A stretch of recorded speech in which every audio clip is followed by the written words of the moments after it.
세 번째 Q&A 영상입니다. 온도러브님께서 굉장히 좋은 질문 주셨어요. 질문은 간단한데 설명해야 될 게 많이 생각나서 강의 자료 일부를 갖고 왔습니다. 분양권 매수할 때 주의사항 6개를 살펴볼게요. 전매 제한 풀린 분양권인지, 어떤 것은 이제 정해진 전매 제한 날짜가 있는데 그 전에 거래를 합니다. 그래서 전매 전 거래라고 불법입니다. 다운 거래, 다운 계약서인데 프리미엄 실제 지불해야 될 것은 1억인데 이걸 2천만 원, 3천만 원만 이렇게 신고를 합니다. 그걸 다운 계약서라고 하죠. 많이 들어보셨죠? 역시 불법이다. 주의해야 되고요. 다만 손피 거래는 불법이 아닙니다. 이 손피가 이해하기 쉽게는 네이버 검색창에 손피 계산법이라고 있어요. 즉 파는 사람, 매도인이 내야 될 양도세를 매수인, 사는 사람이 낸다. 그래서 매도인은 손에 얼마 준다. 이걸 손피라고 하는데 보통 양도세가 지금은 1년 이내 보유 때 70%, 2년 이내 보유 때 60%인데 이것보다 매수자가 내야 되는 세금, 양도, 매도인이 양도세를 매수인한테 전가시켜서 매수인이 대신 내주는 양도세를 손피 계산으로 하는 개념들이 있어요.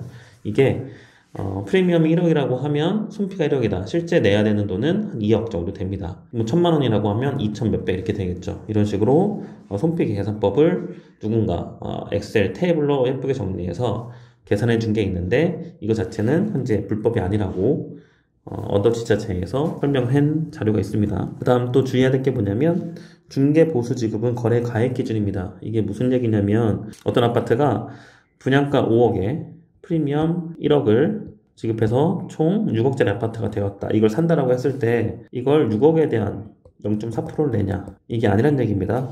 밑에 5번 보시면 거래가액은 계약금 더하기 중도납입 회차 더하기 각종 옵션의 계약금입니다. 즉 수분양자가 계약할 때부터 매매 계약서 쓸 때까지 들어간 모든 돈을 합산한 게 거래가액인데 예를 들어서 중도금 납입 회차가 4회까지만 납입했다고 칠게요.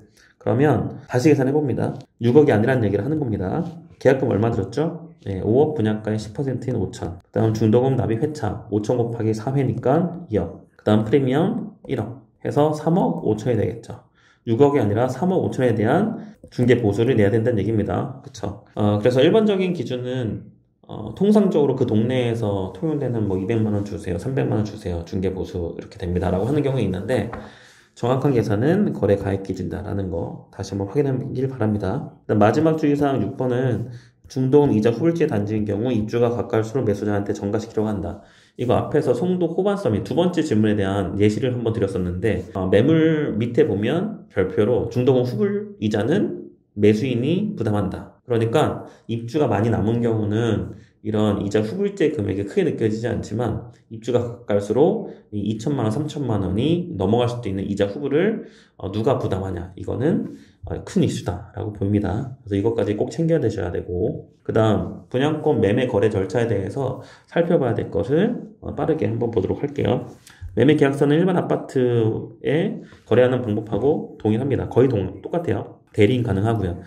대신에 입주가 좀 남은 아파트들은 중도금에 대한 대출 승계를 받아와야 되겠죠. 그래서 대리인 불가합니다. 대출에 관한 것은 모두 다 본인이 직접 해야 됩니다.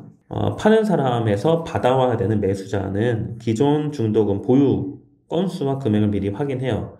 물론 대출이 하나도 없고 중도대출 받은 것도 없고 무주택자가 매수하고 적정한 소득이 있다고 하면 큰 걱정은 안 되겠지만 기존에 있는 중도대출을 받고 있거나 잔금대출을 받고 있는 상태에서 두 번째 주택을 분양권을 취득할 때는 고려해야 될 게 있죠. 매수한 분양권이 입주할 때 잔금대출은 DSR을 봅니다. 중도대출은 DSR을 안 보는데 잔금대출은 DSR을 보기 때문에 이거 소득이 많이 돼야만 충분히 대출이 나올 수 있다는 점. 중도대출 승계는 받아도 잔금 때는 대출이 안 나올 수 있다. 그래서 전세를 줘야 될 수도 있다. 또는 기존 주택을 처분해야 될 수도 있다라는 점 확인해야 되겠습니다. 이 분양권을 승계받을 때 보통 허그에서 보증을 한 주택일 텐데 수도권 광역시는 6억 2천 5백만 원까지 대출 나오고 지방은 3억 7천 5백만 원까지 나옵니다. 그다음 명의 변경은 분양 사무실에서 권리 의무 승계라는 작업을 거쳐서 매도인이 매수자한테 넘기는 작업을 분양 사무실에서 하고 또는 분양 사무실이 없어졌을 경우는 건설사에서 작업을 하기도 합니다. 이때 명의 변경과 동시에 잔금과 중개보수 지급하게 되죠. 중개보수는 앞서 설명드렸던 이 거래가액 기준으로 한다. 다시 한번 떠올리셔야 되고요. 그 다음 양도소득세 신고는 30일 이내에 작성. 이게 60일에서 30일로 바뀐 지 한 1, 2년 됐죠. 그 다음 연말 정산을 받으셨던 분들은 기억하실 텐데 한 사람당 250만 원씩 인적공제라고 세금을 좀 적게 내는 어떤 공제 부분이 있잖아요. 마찬가지로 분양권 또는 이제 주택 거래에서도 1년에 한 번 250만 원을 공제하게 됩니다. 그러면 이제 분양권 현재 세율이 60%인데 250만 원에 대한 60%라고 하면 150만 원 정도에 대한 세금 절감 혜택이 있다. 그래서 꼭 인적공제를 받으셔야 된다라는 부분입니다. 이렇게 해서 첫 번째, 두 번째, 세 번째 질문을 댓글로 주신 내용에 대해서 영상을 제작했습니다. 2월에도 또 많은 질문 주시면 각 질문에 대한 댓글에 이런 방식으로 영상을 제작해서 올려드리도록 하겠습니다. 이상 원령이었습니다.